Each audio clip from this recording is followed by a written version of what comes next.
Hi, I'm going to do a very quick demonstration for you to show you the way that I think is the easiest and the simplest and the quickest way to light a background to give us a very, very clean background that we can do really easy cut-offs from, that doesn't cause shadows on the back of people, it doesn't cause hot spots, it makes the retoucher's life easier, and it makes everything much more consistent. This is definitely not the way we were taught to light a background at photography school. It's not the way you've been taught to do it, and it's going to make some people very angry. But trust me, it works. We do it all the time.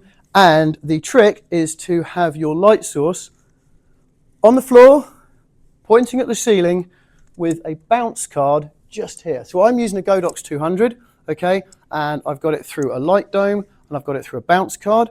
You can do this with a piece of card. You can do it with a spill. You can do it with a reflector. You can do it however you want, okay? As long as your light is on the floor, is pointing up at the ceiling, and it's got a reflective bounce card here that both stop your light from hitting the back of your subject and sprays your light all over the background, okay?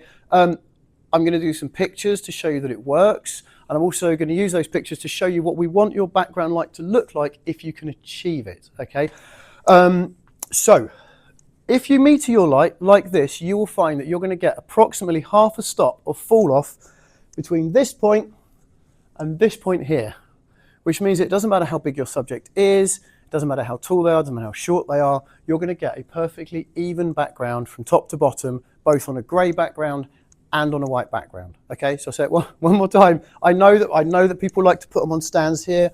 They like to do this, that's fine. They like to have them close here, okay. Both of those things are going to cause hot spots on the background. If you put your light here, it's going to cause a really bright patch down here. It's going to cause a big shadow down here. It's going to be an absolute pain for the retouchers. If you put your light there, like that, on a stand, it's going to create a massive hot spot here, which is brilliant behind your subject, but this goes dark, this goes dark, this goes dark. And again, it's problematic for the retoucher, which is annoying, okay, but also, you're going to get dark bits off the back of people's hair. So if you want these people to be cut off this background and put onto a slightly lighter background or a slightly darker background or office background, it makes it harder because you're going to have little shadows down here that we don't want. Okay, so stick it there, point it at the ceiling, bounce card, and Simon is going to come in. I'm going to do two pictures. Okay, I'm going to do a picture with Simon in the shot. I'm going to do a picture without Simon in the shot, just to show you the light that this produces. So we'll do one picture here. Stay just where you are, please, Tom, for a sec. I'm going to do just a picture there. We'll do it with a grey. Hang on, Simon. There you come. So, right, so we've got a picture with a grey background. Okay, Simon's going to go and step in now just to show you that it's not a trick. Thank you very much, Simon. It's a beautiful thing. Right, so now, Simon, if you stay where you are, just to prove that this isn't magic and that we're not cheating. There we go.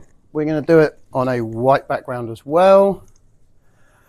Most of our clients are either going to be on a white background or they're going to be on a grey background. Okay, Simon, thank you very much. Not too sarky, Simon, please. Very good, thank you. And Simon, if you could just move aside from me for a sec, please. Off you go. There we go. And now we're going to get lovely, clean white background. Okay, so that is our background as shot without Simon in frame. Okay, so you can see it's almost a clean white background, no hot spots. No shadows, not too much vignetting. We can cut Simon off it really, really clean. If we move to the next one, there's Simon on the background. Okay, so it's just simple. It's really clean, it's really crisp. It makes the retoucher's life really, really easy. Now, if we turn the background around, there it is again on the grey background, okay?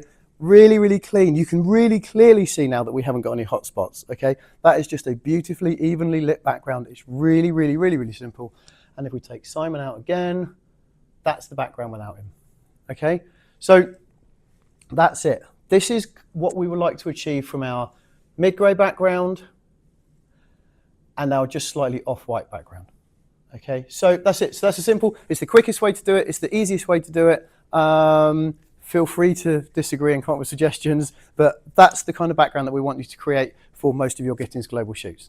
Thanks very much. Any problem, if you need to get in touch with me, I'm Phil Adams, or you can get in touch with Michelle as well, and we can discuss this all with you. Thanks a lot. See you again. Bye.